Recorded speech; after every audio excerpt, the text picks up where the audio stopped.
The end of the Parsha, we read like this, that after Yaakov,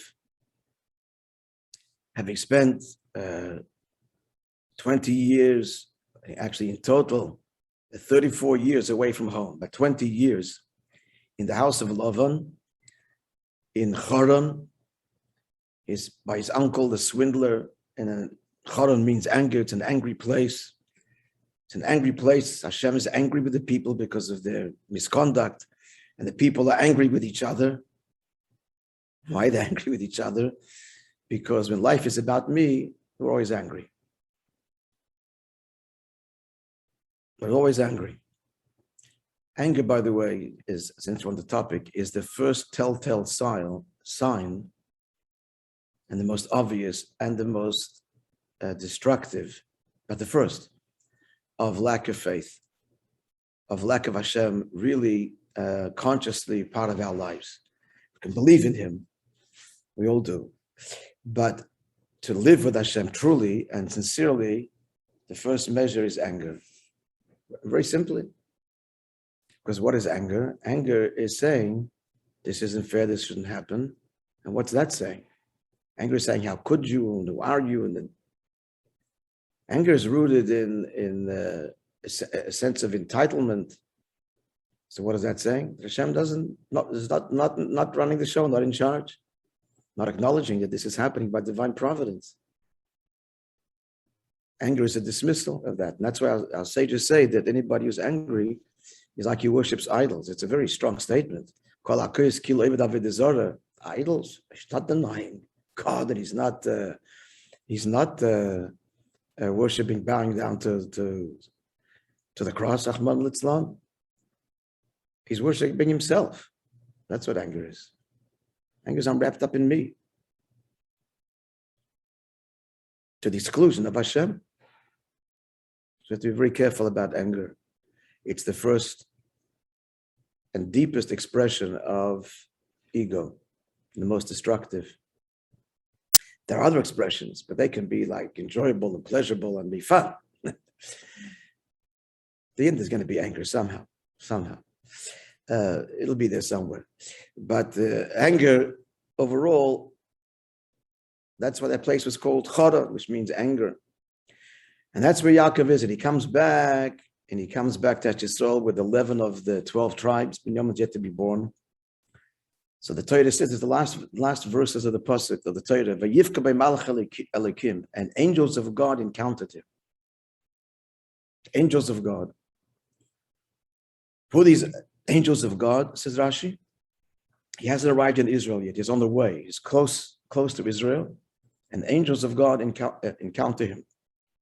So Rashi says, who are these angels? These are the angels of Eretz Yisrael, the angels of Israel, that have left Israel to welcome him and bring him back home.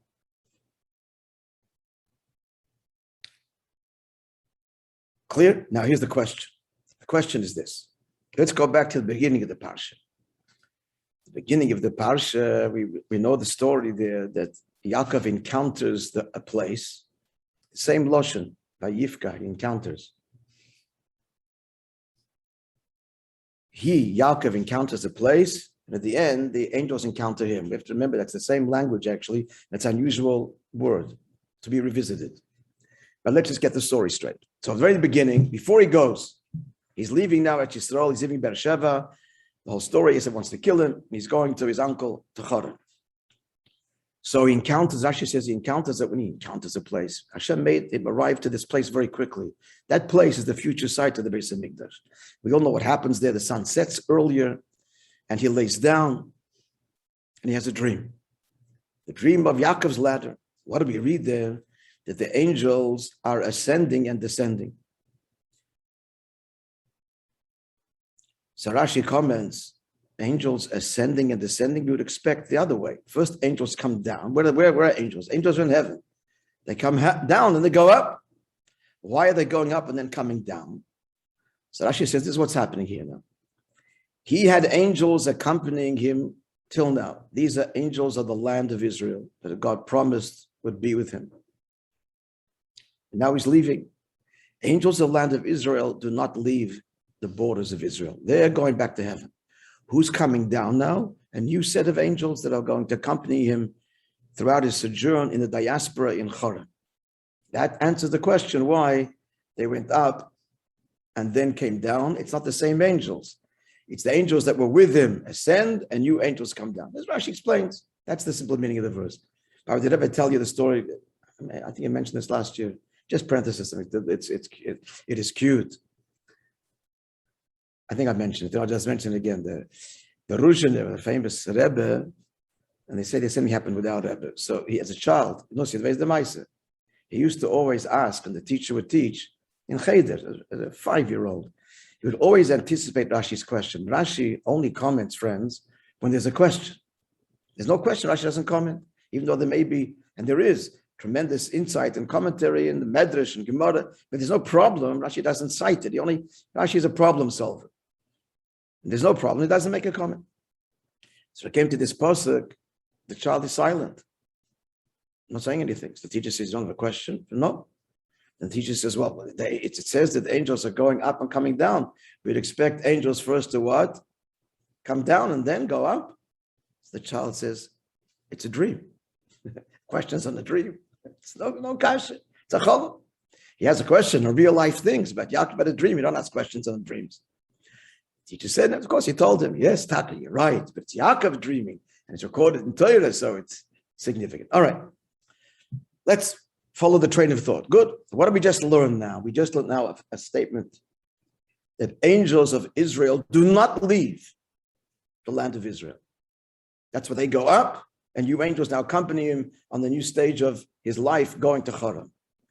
But the end of the story, which we began with this morning, is that even before he comes to Eretz Yisrael, the angels of Israel go out to meet him, which means they cross the border of Israel into Chutz La'aretz, into the diaspora. But didn't we just learn that they don't do that, which is why they went out? So the answer is as follows. First of all, by drawing an analogy to the halach as it applies to us. Israel, not Israel. Let me just elaborate a little bit. The Rebbe was asked many times over the years why he doesn't go to Israel. He doesn't live in Israel. So why he doesn't live in Israel, he answered often. I mean, there's endless layers to this, but his answer often was, sometimes to reporters even, he says because he can have a greater effect both on Jews in Israel and on Jews outside of Israel being outside of Israel. Then the question was, to come for a visit. Okay, he has to establish. And once he said that a captain, when the ship is sinking, he's not the first to abandon the ship, he's the last. So when every Jew is going to go, I'll be the last one to come. That's my job, is to inspire and to bring everybody home. I'm not going to go home when there are Jews still in cities and towns and dark places in the world. So fine. Then the question was, so come for a visit to Rebbe. And I think once he was told, was it that there were 1 million people will be there. This was said by government officials. We are one of the prime ministers. The Rebbe, come visit. So the Rebbe said he can't justify visiting and leaving. Because Allah is, once you go to Eretz Yisrael, you can't leave. It's a big problem. Now, there are 3 exceptions. There are 3 exceptions that a person can leave. One is for livelihood. If you make more livelihood, actually specifically like there's a famine there and there's no food, so you can go. Second is marriage. And third is to learn Torah. The better yeshiva outside, then you may go. So these are 3 exceptions. So the question is, we find in the Gemara, that's what the Rambam brings la halacha. These are the 3 exceptions, and it's all derived from the verses. We find in the Gemara story, one of the sages living in Israel went out to accompany his mother who was coming to Israel. So the question is, why, when the Rambam brings the exceptions, doesn't he bring that exception? And another exception is 3: livelihood, wife, Torah, or to accompany a parent coming to Israel. Why doesn't he mention that as an exception? So here comes the point. That's not an exception.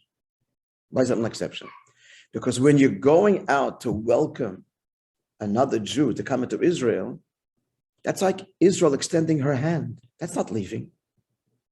That's out of the honor of the land of Israel. The Yid is coming, so we go out, cross the border to bring him home. When you're going out to marry or for livelihood or for learning, that's an exception. So we need to record that as an exception and justify it, as is explained in the Rambam in Halacha. Why doesn't he bring a fourth exception? It's not because it's not an exception. It's not a problem to begin with. Why is it not a problem to begin with? Because you're not leaving. Not only is it temporary, you're coming back. It's more than that. It's not even a leaving. It's like putting out a hand. If someone's coming to your house and you put out your hand and you draw them into left your house. Even if you're walking out of the house to greet them on the sidewalk, you haven't left. It's all part of the welcoming. Good. That answers our question on a halachic level. Why is it that we learn the beginning of the story that angels outside Israel don't cross the border, but they do cross the border. At the end, they're crossing the border to welcome Yaakov back. Okay, that's the halachic answer. We're clear? Yeah? So far, so good. Now we're going to go a lot deeper, friends. Now I want to tell you the following.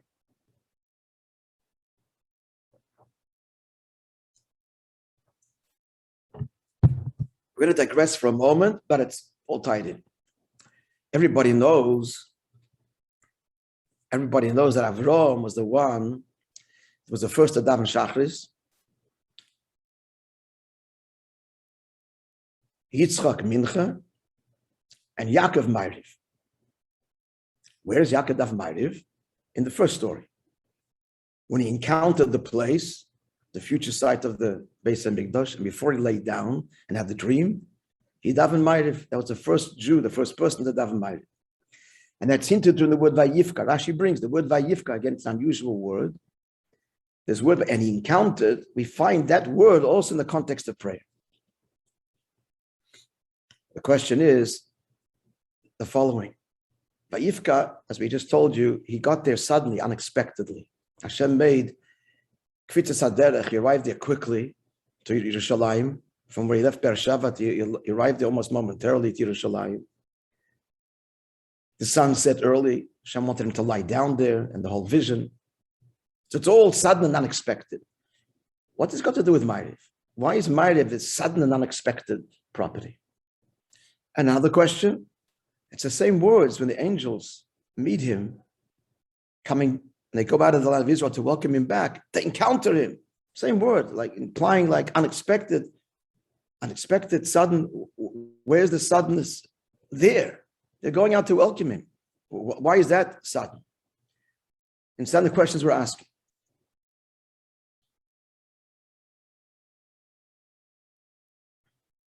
So to understand this, I'm going to talk about Maariv. We'll address the following. Number one, let's talk about Maariv. The fact that he encounters it. So this hints to the fact he wasn't expecting, wasn't prepared for it. It happened. So this expresses the fact that Maariv is not obligatory in the same way that Shachris and Mincha is. Why is that halachically? Because Shachris, we daven Shachris basically in lieu of the morning offering. The korban, the morning offering, is brought every day. The korban Tamid Shel Shachar brought every day in the Beis HaMikdash. Why do we daven Mincha? In lieu of representing the korban Tamid Shel Ben Arboim, the daily afternoon offering. There was no offerings brought at night. However, the Mizbeach was still working because the offerings brought during the day were being consumed on the altar throughout the night. So therefore, it's a voluntary thing, not an obligation. It's a voluntary thing. And that's why the reason we don't repeat the Shemon Esrei at Maariv. Why do you repeat the Shemon Esrei for someone who doesn't know how to daven? You answer, Amen, it's like you davened. Since it's not obligated to daven to begin with when it comes to Maariv, therefore the Shemon Esrei is not repeated. The Amid is not repeated. So this is the idea of like he encounters the place unprepared because Maariv is not a thing it doesn't have the same obligation as Shachris and Mincha. It happens. And it used to be once upon a time that many people didn't. Now we kind of took it upon ourselves, we're all going to. But the idea of this casual, like unexpected encounter is hinting to, in halacha, that Maariv is not the same established destination that you've got to do like Shachris and Mincha. That's the halachic kind of explanation why Maariv is associated with encountering rather than a planned destination, like Shachas and Mincha. You have to daven, you got to get there. Maariv, he encountered in conveying the idea of Ayifka, that it's not the same obligation. But now we're going to go a lot deeper. So let's go. Here's the question. Is Maariv the beginning of the day or the end of the day? So there's two dimensions. The evening, in general, the night. Is Maariv the first or the third? Now we know here in this story, it's the third. Avram is Shachris. Yitzchak is Mincha. Maariv comes last. So this conveys the day starts in the morning and then the night concludes the day. And in fact, when it comes to the offerings in the temple, that's the way it goes. And the Torah says you can eat a particular offering for an entire day. It's that day and the whole night.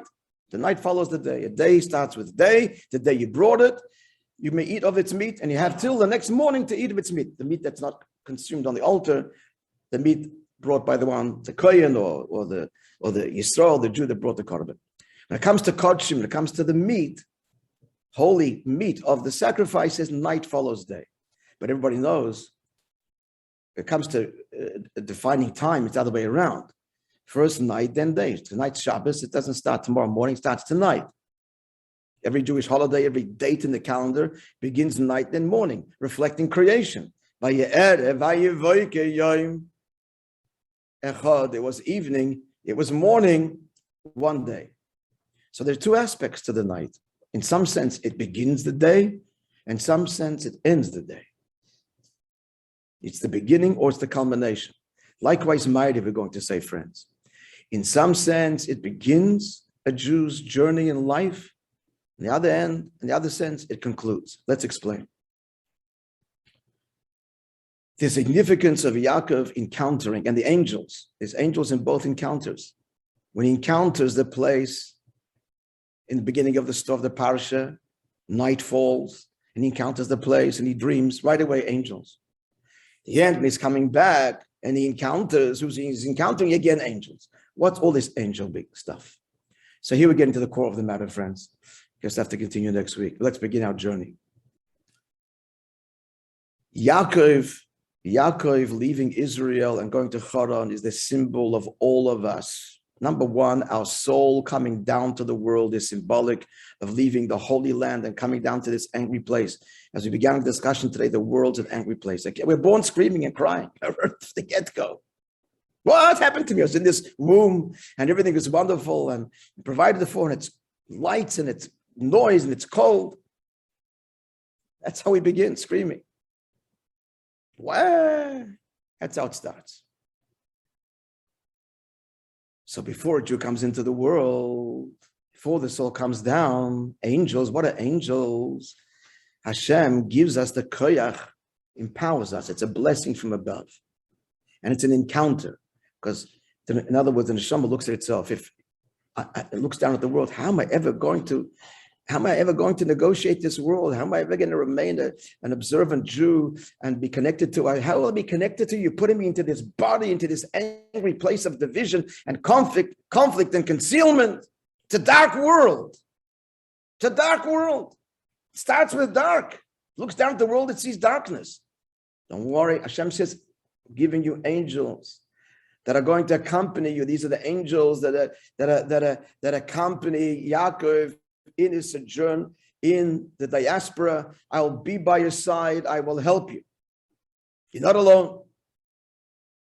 And this is called an encounter, meaning to say, I don't see the strength in me. Oh, you've given it to me. Thank you. So that's the first encounter, friends.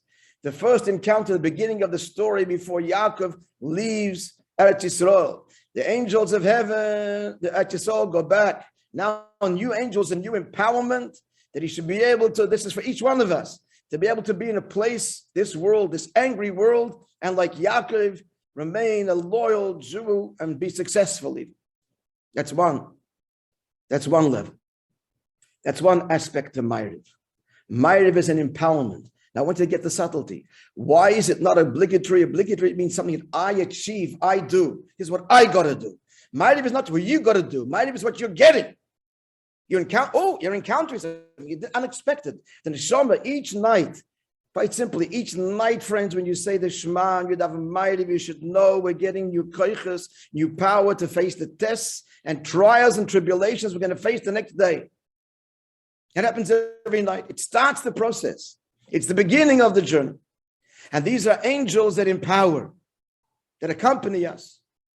How am I going to deal with the tests and so on that I'm facing every day? I'm going to face tomorrow. Every night a person thinks he makes a cheshbon. So he's told, Maariv, this is not your obligation. This is what I'm giving you, says Hashem. It's like an encounter, an unexpected gift. We get an unexpected, undeserved, unearned gift every night. Even if I failed today, we get that empowerment every night. And that's expressed in the Maariv.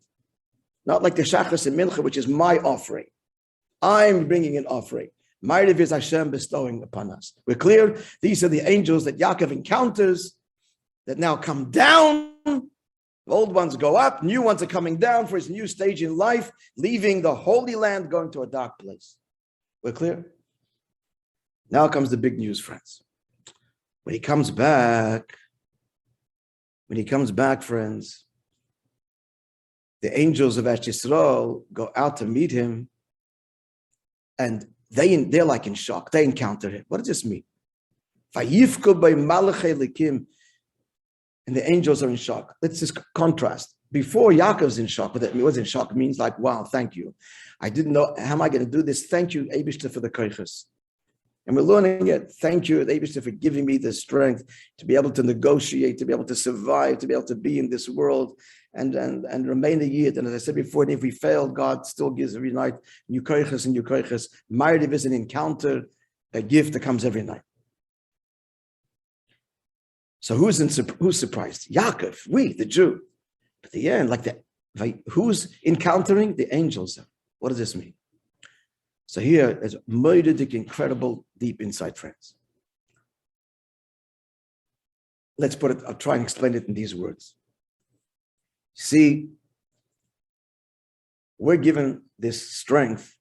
We're given the strength from heaven, the angels, to be able to be in this world and face the trials and tribulations, this angry place, and be above it, and remain connected. The amazing thing that happens that a yid does, a yid goes actually beyond what heaven had given it. What do I mean by that?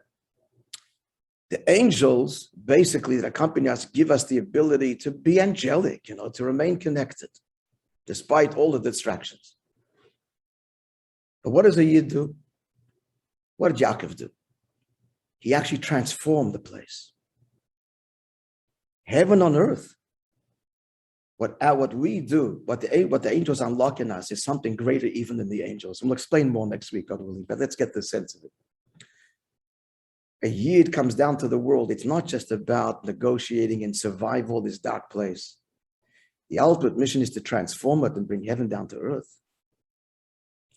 Yaakov grows, he prospers. He has the 11 children of the 12 tribes.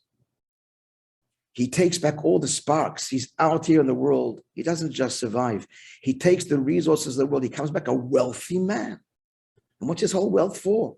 To serve the Eibishter. He builds in this world. He contributes, he transforms it. We bring heaven down to earth. Heaven is in shock. You mean, not only did you survive the dark world, you made that a place of light and holiness. Heaven, the angels are in shock. They encounter him, they go, wow, they see Yaakov, look what a yid has accomplished.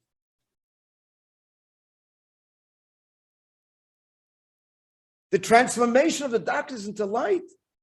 Not only you resisted, but you were an example, you transformed, you made the Kiddush Hashem, you changed your environment, you inspired. That's beyond even what heaven expected, really, meaning the angels. So that's why the angels are in shock. You've come home, my precious child. Look what you've come back with. You're bringing, listen, that deep idea. By the angels going outside the land of Israel, they're saying, you made outside the land of Israel, the land of Israel. You brought holiness to Haran. You expanded the borders of holiness. We thought that heaven is heaven and the world is the world and you'll survive it. Great. Come back to heaven. earn your reward. You did more than that. You made the Chutz La'aretz heaven. Shocking even for heaven. That's the second dimension to Maariv. Not the start of the day, but the culmination of the day. The culmination of the day when darkness itself is transformed into light. And that's the ultimate achievement. Now, next week, God willing, we will explore this further. I want to give you the language of Kabbalah and Chassidus. This is the language. A Yid, this is Sarusa de La'el, it's called, it gets an arousal and empowerment from heaven before he comes down, before the soul comes down to the world. And every night when we daven Maariv, even if we don't daven Maariv, it's still given to us. Every night Hashem gives us ability, heaven gives us the ability to be able to negotiate, be in the world, and still remain a Yid, a loyal Jew. But then we're in the world, we do something even more than that. We transform it. So then there's the connection to Hashem, the awakening from above, or the Isarusa de La'ela that we elicit, that's even beyond the original empowerment. And the reason for this is, friends, which we'll explain next week, that Hashem, a Yid, is higher than the angels. Angels can't do this. That's why they're in shock. And the Shoma is, the angels know one thing: heaven is heaven and the world is a terrible place, and you got to survive it. That'll be a huge accomplishment. If you're going to build ivory towers of holiness and cut the world out and resistance temptations, fantastic. That's all we can expect. That's what heaven says. But a Yid surprises even heaven, because a Yid is rooted in Hashem himself, higher than heaven, and can make even this world a home for him, heaven on earth. And that's shocking for heaven. Wow. The angels are in shock. You made outside Israel. You made outside the world of holiness. That's the ultimate achievement. And that's the second dimension to Maariv, the transformation. I think we're getting a sense of it. Yes? Yeah. Okay, Be'ez Hashem, more elaboration, God willing. We should all be well and have a wonderful week. So what's the message, friends? The bottom line message is we have the ability not only to resist temptations and not only to do the right thing and not only to contain our anger. Let's put it that way. Contain your anger, that's a huge accomplishment. And the angels say that that's the best we can expect from you. Be a mensch and be more than that, much more than that. We can actually transform ourselves. We can transform the world. We can be out there and elevated and be wealthy in the true spiritual sense. We can make a difference and transform the very darkness into light. We can expand the borders of heaven. We can expand the land of Israel and make it embrace even the diaspora. And that's the whole point. The angels leave the land of Israel. They say, Yaakov, you expanded this. You took it way beyond. We can't even understand how you did this. Because the Yid is in the Neshama, part of Hashem. So our mission, friends, is it's not enough just to resist. We have to be a force for transformation and change. We've got to bring light to where we go. Turn that darkness into light. And we can do it. We can do it because we get the empowerment, but we take that empowerment even beyond the empowerment. The angels that accompany us, we go beyond even that which they would hope and expect we can do. That's Maariv, not the evening prayer, not starting the whole journey, but concluding the journey, where here it represents the night comes after the day, meaning the night is also day. That's the ultimate achievement, and we can do it. So we shouldn't sell ourselves short. We should know that the koiches that we have, the power that we have, and again, we're human, and we're going to fail. And we pick up. We don't get distracted by our own failures. That's it. That was foolish, narishkeit. Pick up and go. I'll conclude with this. Exactly this point. That what somebody once asked the Rebbe in Yechidus, he was the shlich in Holland, I think. He said, "What's unique about the seventh? What's the message of our generation, the seventh generation? What's the unique, attitude and avodah of our generation?" The Rebbe answered, "Our generation is this. Even if a person stumbles and does who knows what, to be able to get up and say, not to let that drag him down, anchor him, and today it's a new day, And Hashem gives koiches, and what was, and pick up and go further and be a force for transformation and change. Amen. Have a wonderful day, everybody. A wonderful Shabbos. Shkoyach, Good Shabbos. Shabbos, good Shabbos. Rabbi, good Shabbos. Thank you.